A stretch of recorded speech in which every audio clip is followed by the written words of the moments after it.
Nation for February 16th. This, of course, is a special edition of Faith in the Nation. If you're hearing or you're seeing my background, I'm out here today where the teachers are continuing their strike, where they're calling for the government and the Ministry of Education to listen to them, to bargain with them, and to give them, of course, better wages and salaries. So I'm out here today on Breakdown. We're at 21 Breakdown, where the teachers and, of course, parents as well who are supporting are out here today. You know, as I usually always start the show, I want to remind you to tell a neighbor, tell a friend that Facing the Nation is on. Today is a special edition. Ensure that you share the live. Of course, we're on the People's National Congress Reform page on Facebook, APNU AFP page on Facebook, People's National Congress Reform page on YouTube, and of course, our local channel that we're aired on is none other than Channel 6.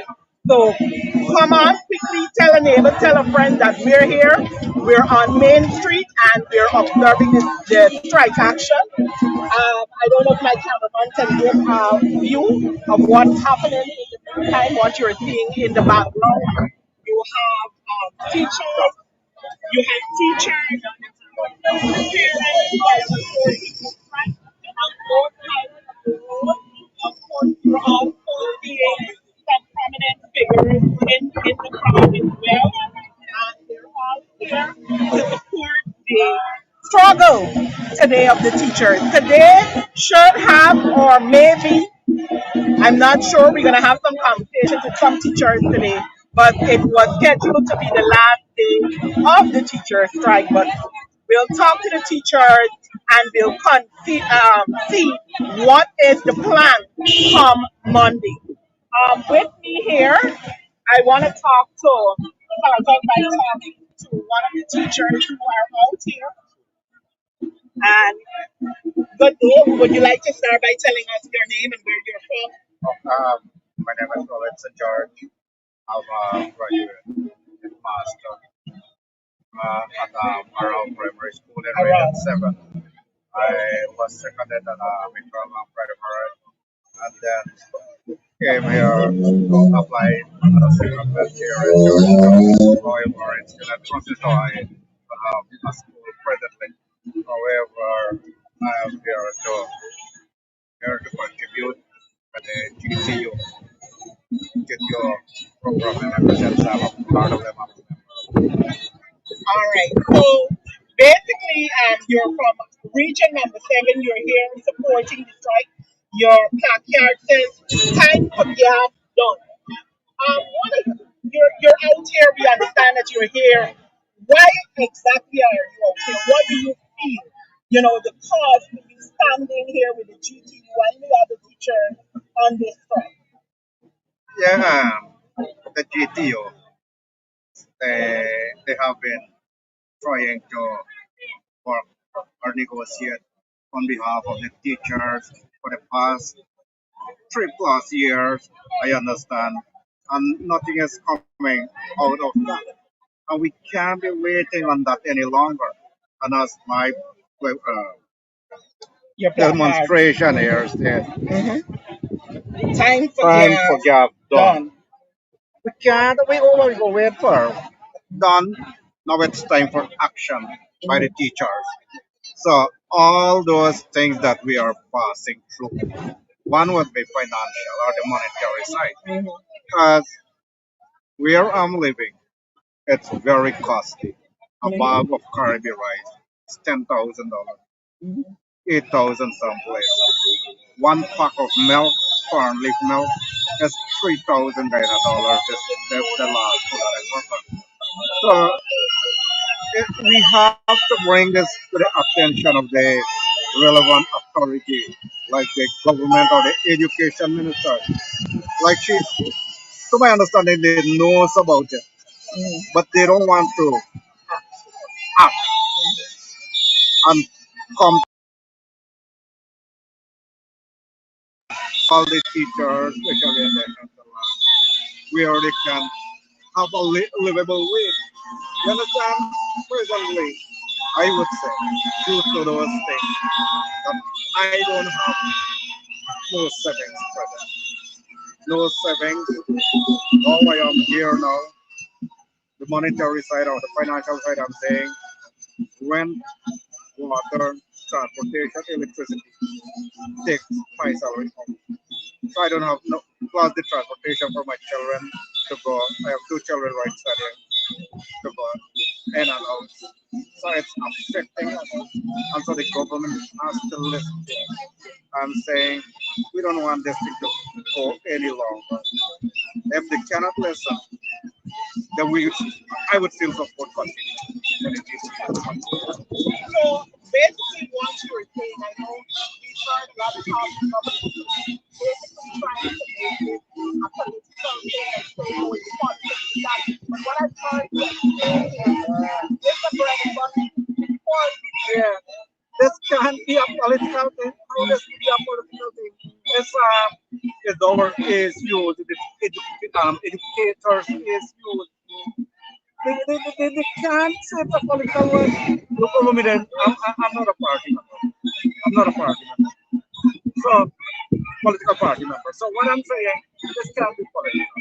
This is economical. We want. Okay, let me go more on that side. It can't be politics. What I'm saying, we we have um, moves like the budgetary side going to agriculture. And what I expect from agriculture, the cost of living that the food side, the green side, it should be cheaper. However, we still have it. That the cost of living going up. So you understand it can be political. Uh, so I'm saying they may have done it like that, but it can be political. Maybe because our one of the GTU secretariats, parliamentarian, they would look into that and say this political charade. My opinion, but it affects. So that affects. The truth is that the financial side affects each other. Not only that, the schools and the teachers' quarter in the hinterland, it's not acceptable. It's not the standard that we expected. It's it's very challenging. The last school that I taught in, there was no water during sunny season. All we had to depend on was the rainwater. I I came here out and they give me the number for the water, housing and water. I keep calling, I keep calling. No answer.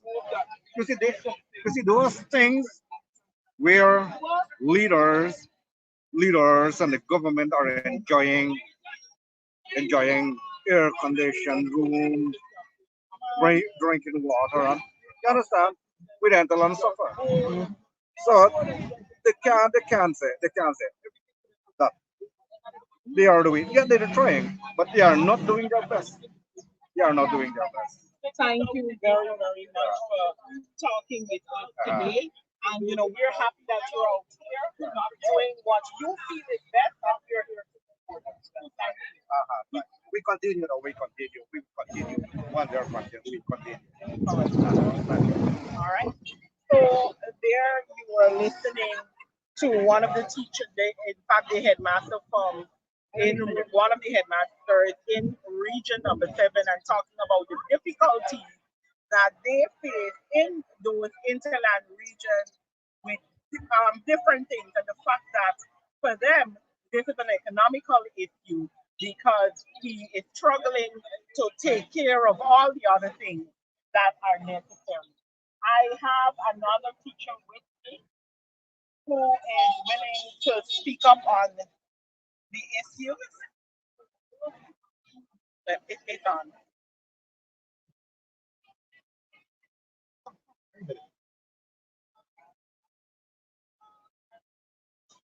All right, could you tell us your name and where you're from? My name is Everton Stephen, and I'm a teacher in church. And Georgetown. Very well. Trying to finish everything. So, like everyone else out here, you're an ordinary teacher out here on this strike. What is your reason for giving up? So the thing is that I believe in a country like ours, which is developing and rapidly developing economically and otherwise, I believe that there is a need for us to be paid better. We as teachers deserve a reasonable lifestyle. And so we believe that our gifts, our talents, our qualifications should make room for us to live a comfortable life. We as teachers are parents also, and we are, in my case, this is the first generation that is trying to get out of poverty. And so my mom told me as a child, education is the key to success and it's the way out of poverty. And I have studied. I would have completed several programs at the University of Finland. Yet still I find it difficult to survive on a teacher's salary. And so the reason I'm out here and I'm willing to make this sacrifice is because I want better for my generation to come. I don't want them to come and meet poverty like I grew up in. I want them to meet a better lifestyle. All right. And there was a lot of talk. There was an incident apparently that occurred out here where a gentleman was what appeared to be Filipino apparel and did some stuff out there that the government is everything about this strike is political. What do you I want to say to the general population, anybody could say whatever they want, they can do whatever they want. But it's up to the citizenry of our country to know the truth and know the facts. We as teachers are out here standing up for our rights. And if you notice, every day we start with prayer, we do worship. We don't encourage things that are unacceptable within our country. As the motto says, we mold the nation. And so anybody can come out and do whatever they want. That is up to them. The government should listen to our plea. Our main call is for them to negotiate with our rightful representative, which is the Guyana Teachers Union. You talk with them, you negotiate with them, we good. We go back to the classroom. But don't pick or cherry pick on every little issue that you can come up with and say, oh, because Coretta is a parliamentarian, it's political. This is economical. I am out here for economical reasons and not for political reasons. And I am saying to the government and to the general population, see us for who we are. We are teachers, we are educators. We produce all other professions. Now, how it is that you think that you can be on air, social media, wherever, and say whatever and expect us to believe that? No, we did not call the man out here. He came on his own accord. He did what he had to do. We are here for a bigger cause. And we want the government to listen to the cause to which teachers are here. I would have noted, I believe it was last week that there's an article where it is reported that the ministry is now looking at or contemplating to have online classes while whether pending whether you guys decide to continue the strike or not. Your thoughts on that? So it's laughable.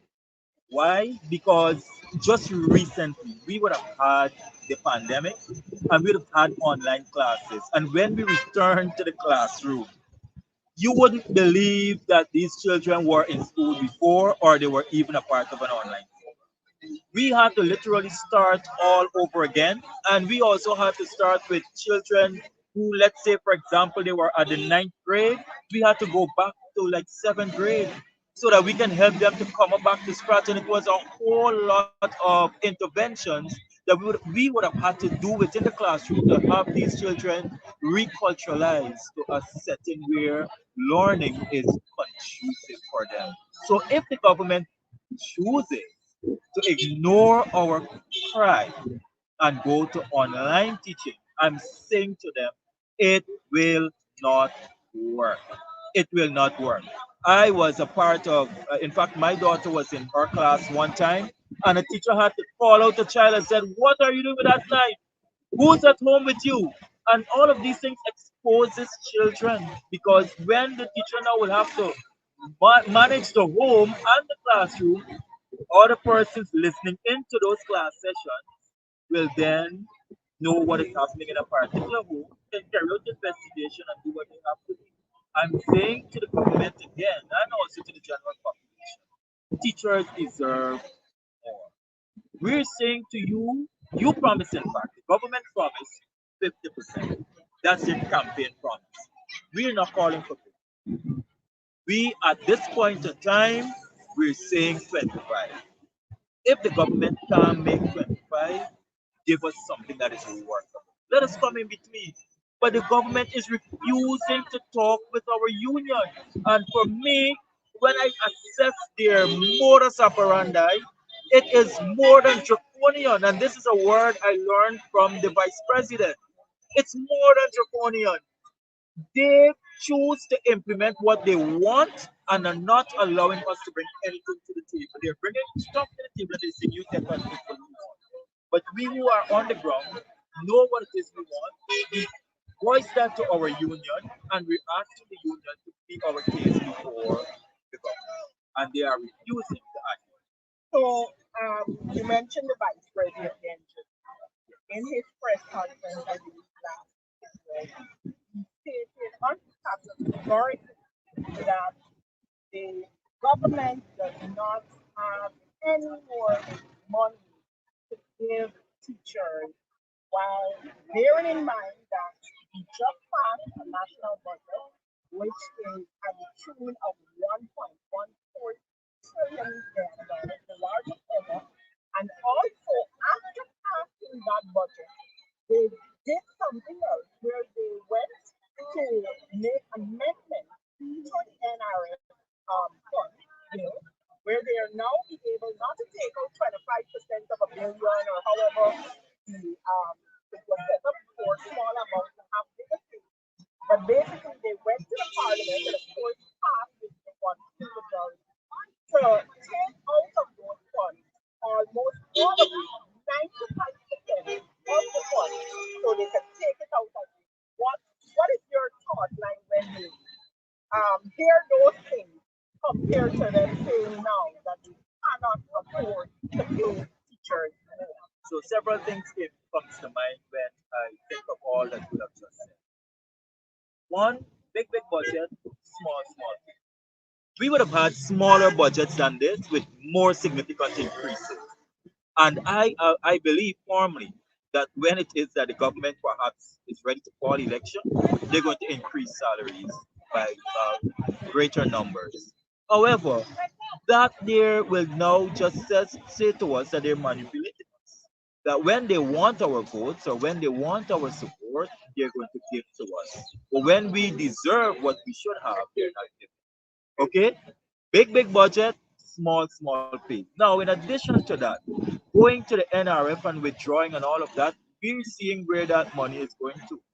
I, as a teacher, would have taught students who said to me clearly, sir, we got right CXC and all of the form. When I finish again with me for the basis and we gonna build road and we gonna do this and whatever and we make money. And they don't see the value now of education. I'm saying that if, as a nation, we could eat roads and bridges and buildings, we would have been so healthy, such a healthy nation. I think the government needs to revisit their philosophy, the way in which they treat the public servants, particularly teachers who produce all other professions, and I think they need to focus much. Thank you You are very, very much for your input on facing the nation Yes, and today. so can I say one more thing? Yes, go This ahead. is not political, it's economical. If it was political, I would not have been here. It is an economical struggle, it's a bread and butter struggle. I have children, and I think they deserve the best because I made a sacrifice to stay in school, to attend the University of Guyana all the way up, and with several programs here so that their lives can be better, and I am here for them. Thank you so much. So, All right, thank you. So here again, we would have heard from another teacher who has been in the profession for some time, and sharing his concerns on the issue as the protests continue. I hope to pull up. I have a parent here with me. who is out here. She is as well supporting the teachers struggle. And I want to hear from her. And she's out here with her children as well. Your name? Yes, good afternoon. My name is Elizabeth, and yes, I'm a parent and I'm a very concerned one of them. I'm here to support the teachers because I don't find it fair that the teachers should be out there striking. We as parents just sit back and relax and do and teacher and the young with school. It's not nice, you understand me? And we as parents need to come out here because we can go ahead. We can't the fact that we can't take our children to work with us, that's very hard. Then we don't even get a proper salary. We can't even afford to go pay a daycare now to look after all these children. Some parents get four, five, six children. And some is really hard on them. And secondly, this is very hard on me because I get a son and he's very slow. And then the teacher now is giving extra classes and it's really nice for me. You know, and the fact that they're striking, I'm afraid that he can drop back a lot. And then the fact that the teacher didn't get him what I want, I can't get what I need. Because my child, it's really hard. It's really hard. But I would encourage parents to be in support of the teachers because parents, we need these teachers. These teachers are very important to us. Our kids need these teachers. You understand me? And I would like to big up to some of them teachers because I guess some of them teachers very weak and they don't really care about it. To the ones them that is put all the interest in the teacher in the kitchen because they like teaching, that's very nice. So yes, some of the teachers that is give the slow learners them extra classes, and this nice. And the fact that they're striking parents come and we need to come out, we need to be in support of these teachers. We can't just sit back and relax and don't do nothing and feel comfortable that the children them do. The fact that we can't take our kids to work with us is an next because we can get that. I want to know your thoughts. Yesterday there was an announcement. Yeah, I believe it was where the ministry is saying that they are now looking at online class once again for children. What are your thoughts on that? And then everything we've said just Online now. classes. Then if you giving online classes, you can be donating tablets to all them children because children don't get up in a household, most household, they barely get a television for use. So if you do online classes, how would they doing it? They're watching it on the television or something? You can go on the news channel or something because I don't understand. I don't know what's your plan behind it, but that's why I want to No, know well, have your I wouldn't be thoughts. against it until I know what is the plan. Because if the plan to give households tablet or a phone or something, well then yes. But my question But also is, then who are the teachers that will teach the online class if they're on strike? well then no, I don't support it. Hell no, I do not support it. I'm I not in support of that. I'm very happy that you're one of the parents out here, supporting the struggle. Last week on my program, that's one of the things that I talked about, and I asked that parents, the other public servants who are well struggling with the levels of pay that they have, that they as well should join the teachers in this fight because of you actually once the teachers are out here, our children are suffering. And their children as well. Some people forget that teachers as well have But their you own see now, children. you see that there's some people that are afraid to come out because it's frightened to lose their job. Remember the president done so that he can take away teachers' salary apart. Some people are afraid to do these things. But you do believe that they must stand up. They have to, they should, and parents should stand by the side equally. Not only parents, everybody should come and support it because it's affecting every single one. It's affecting the whole Guyana. They say that it's one Guyana, but I don't believe it's one Guyana. I feel that it's two or three Guyana because the Guyana that they're talking about is not Guyana. It's a different Guyana they're talking about. It's good I heard you just say that it is affecting all dining Yes, because it is this affecting all morning families. I would have gone to a place where I used to buy snacks and things like this, all the food and stuff in the morning. And when I went there, they had nothing to sell. So when I asked, they said, "Man, the store's closed up, nothing is selling." So Yeah, the they Guyana can't has a make weird it. business. So that's another example of everybody is being affected. Everything and this. It's why I say it's more school to support. School to suffering Guyana. Because because never people depending on our parents to somebody that's not from this small business. You understand how these like Barcelona and other places. So when there's no school, there is no business. You understand me? So Thank you very, very much for your contribution today. And keep the struggle up for the teachers. Thank you very much. So we were just hearing from on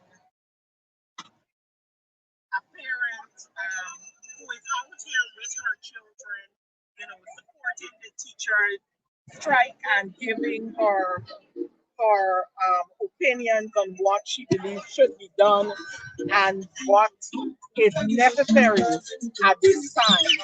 I also have with me here another teacher who I'll take a quick comment from. I know she looks like she's hustling I'm tired. to get something done. But she's out here as well, and she's been out here from day one with the teacher protesting every day. What I want to know from you now is what going forward here from today, because I know today should have been the day that you have determined to end the strike. Of course, at the time you were hoping that there would be some form of negotiation and some resolution between the government and the union. We're here today, we're still not hearing nothing. We're hearing they're talking about online classes and all varying things that have nothing to do with talking with the union. What are your thoughts on what do you think will happen after this? Listen to me. Online classes. Who's teaching online classes? My question is Who is teaching online classes? Not the same teachers. And the vice president went on a press conferences weekly, ranting and raving and saying that teachers are going back into the classroom. Well, if teachers are going back into the classroom, it simply means they don't need online classes, right? It simply means that the teachers will be there to teach the students and the students will be good, will be well taught and everything.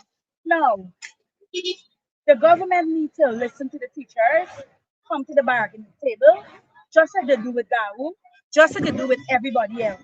Why is it that they're not coming? Why is it in 2018 it was quite okay for them to say 50%? The world have the video where the president was in parliament and they were saying 50% for teachers and public servants.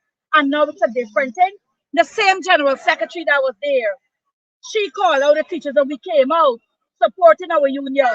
And you are telling me now that we don't deserve when we have oil? We're the lowest paid in this entire Caribbean. And you're telling me that we have oil and we must sit back? No, man. No. We're not dogs. And then they're going to say we're going to crawl back like dogs into the classroom. Wickedness got to stop. They will respect teachers. They will respect us because we mold the nation. We're the one who writes history in this Caribbean. We make the students. Yeah, before the last I was in the States, a child I had to be remarked. They said, Elizabeth, if you don't get the marks out of this, the child will fail. And I marked the I sent it back. Even in our leaves, even when we're sleeping, we're making sure the children of this nation so that they can tug the Caribbean, so that we can boast of our Caribbean colleagues that we still have the best, most brilliant students. And you're telling me we're not answering to the teachers? Listen to me. The government have opened up and if they know what's good for them, let them shut it. Let them shut it. The wise thing to do, the decent thing to do, is for them to come to the bargaining table, sit down with teachers, talk, do the talking. Don't try to break the union.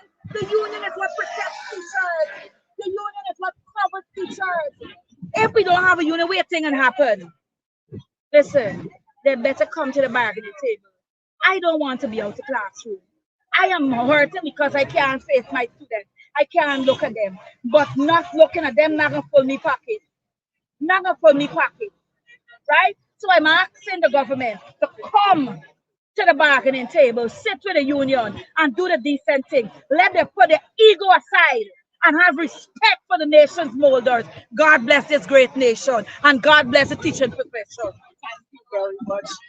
That is Miss Elizabeth Williams Nile, who is a teacher, of course, at one of the secondary schools in Georgetown, giving her views on the issue. As we stand here right now, I do believe they're either taking a break or they're taking a break, or this person at the moment, of course, they've been here since early this morning. And what we are hearing as we're out here is that teachers are not willing to give up this fight and this struggle because they believe if they give up now, they will have nothing to get. We would have seen circulating as well on social media. There is that listing, and as they talk about being the lowest paid teachers in the Caribbean at about, I believe, it's 600 US dollars, the lowest paid. And, also, as they're the lowest paid, they are producing some of the top students in the Caribbean every single year. Guyana produces top students in the CXC exams and CAPE exams every year. And what teachers are basically saying, with all that is happening in our economy, we just had a budget. Of course, I cannot stop talking about it. The fact that that budget is now the largest budget that has ever been passed in the nation. It is more than a trillion Guyana dollars. And at this current time, we have a government who is saying to teachers that they cannot afford to pay them anything further while they're going and changing NRF rules to take out as much money as they want. Everywhere you turn, everywhere you look, there's a little dig up, there's a little something happening in infrastructure, while persons, and in this case, um, Guyanese and public servants generally are suffering in this time. What you're seeing is lots of construction here, there, everywhere. Some of it not even relevant. We're seeing roads that are properly done, being redone, etc. While the government sits and tells teachers and public servants that they cannot afford, because that was the words of the vice president, that they cannot afford to pay teachers anymore. But every morning you wake up, there is new construction happening somewhere in convenience somehow, and much of it as well, when you do look at it, not relevant at the time in some cases. And the teachers are basically calling on the government. They made lots of campaign promises, heading into the general election and regional elections 2020, where they promised to pay all public servants 50%. And teachers are saying they're not asking for 50%. They're basically asking for 25%. If the government says they cannot give them 25%, at least they can come to the table and maybe meet halfway. And teachers are very dismayed at this time that with all the pleadings and all the bargains being put out, that the government is refusing to sit with the union, who obviously the union is the um, what we'll call the mouthpiece of the teachers. They're they're the legitimate union responsible for talks between the government, any bargaining, and the government is refusing and bringing up frivolous issues every 2 seconds of why they're not talking to them, etc. So that's the issues that we're seeing out here. And again, like I did last week, I want to call whenever the teachers are coming out. Again, if it's Monday, they're out here. Parents, public servants, other unions, we're calling on you to come out and join the teachers in this struggle, because if we do not take a stand now, we will be going nowhere. I have one other person that I want to talk with quickly before we wrap up. He is a rep for quite a few unions in the in the Georgetown area, and I would like to have a word with him now.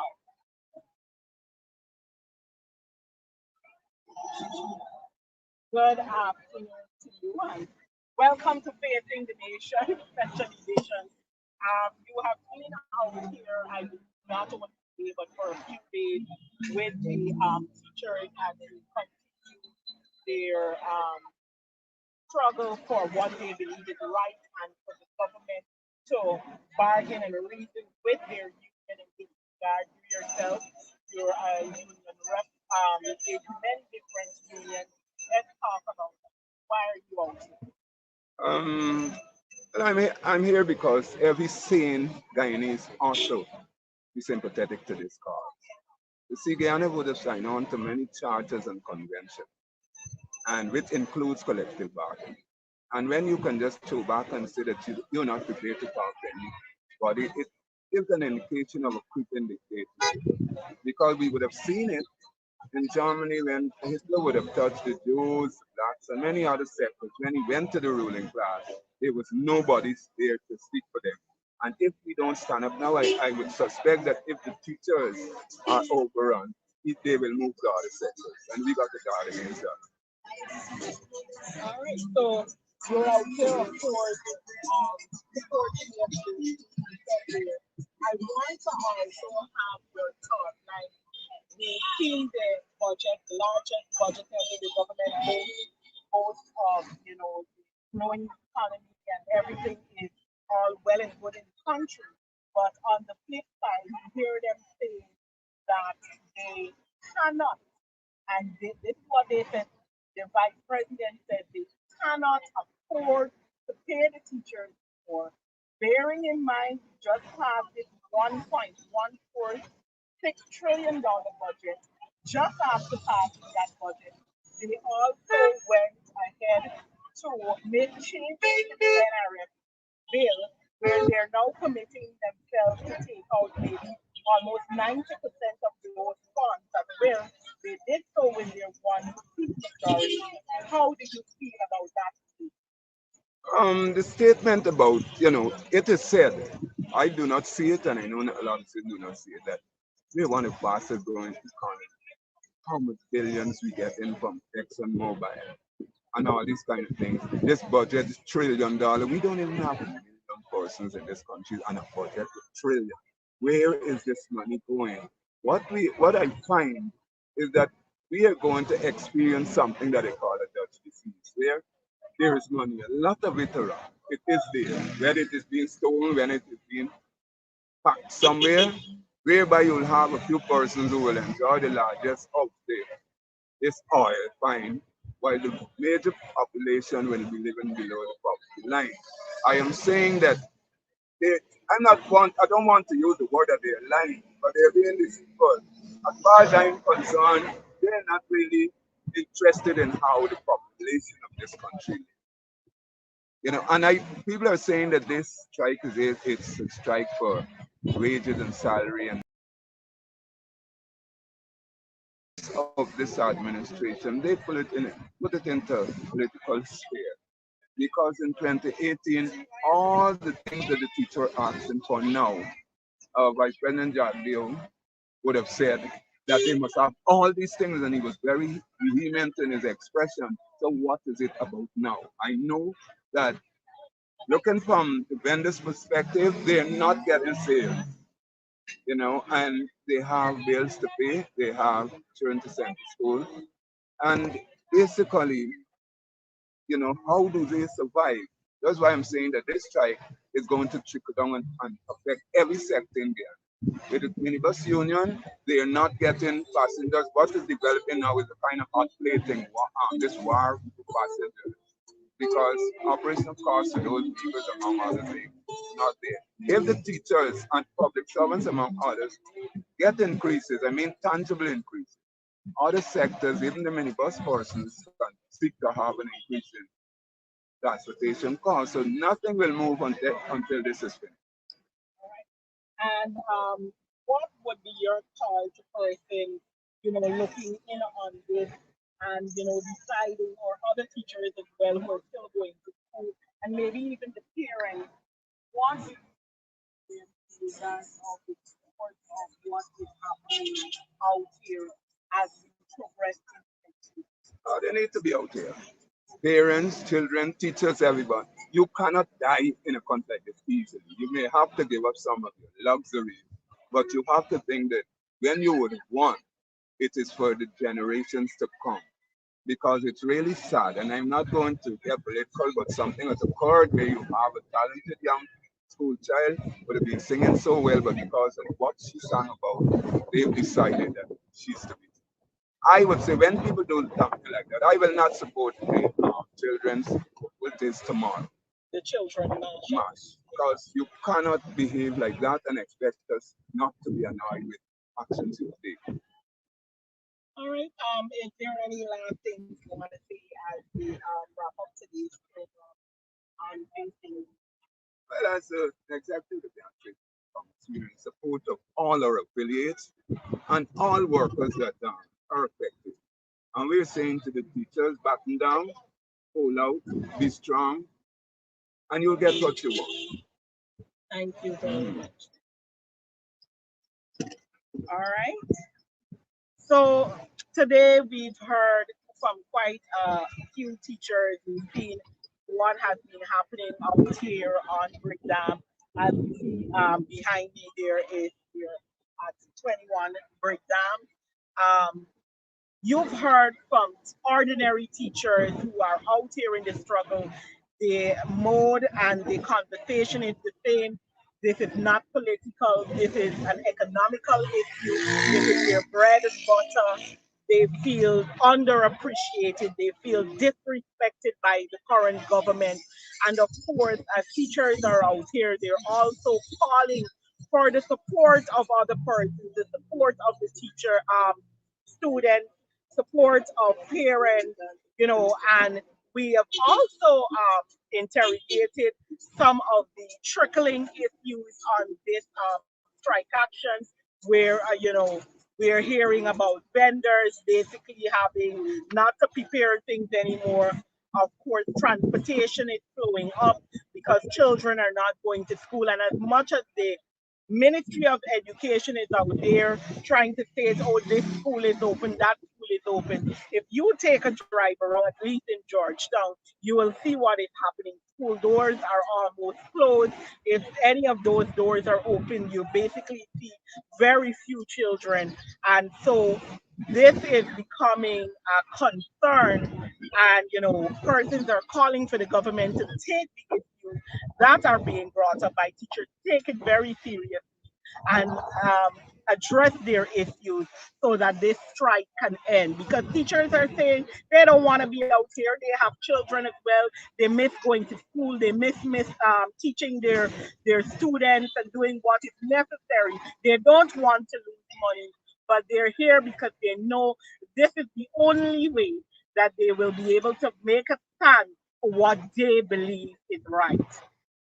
Today, of course, as always, we're basically out of time. What I want to implore our viewers again here on Facing the Nation, as I did last week, to tell you during this period, I am asking that you support the teachers, that parents support the teachers. You understand the struggles that you're facing while teachers are out here as well. And as well, the public sector. We know there is a lot happening there. We're calling on the union as well for the Guyana Public Service Union to, maybe begin to have some talk and see how you can as well come in and support this struggle because it is necessary that the public sector generally has better wages and salary in a country that economy is booming due to the oil income. And it is time that people not just see bricks and stones and buildings, but it must be a place where people are able to live comfortably so that they don't have to deal with the things that trickle down from not living comfortably in a country that is being deemed the best in the Caribbean, the biggest, the best, and being you know, called the little Dubai of the world. While you're living there, you ought to be living comfortably. And we as a people wish not to see this country face the Dutch. So, viewers, I want to thank you for joining this special edition of Facing the Nation today, and continue to share the live even after you're off. Of course, check us next week. as we continue to look into this issue. But I also want to next week get in a bit on the issues in the public infrastructure area as we take a look at what is happening countrywide in terms of infrastructure. So do join me next week. Thank you for joining me today and do have a wonderful afternoon.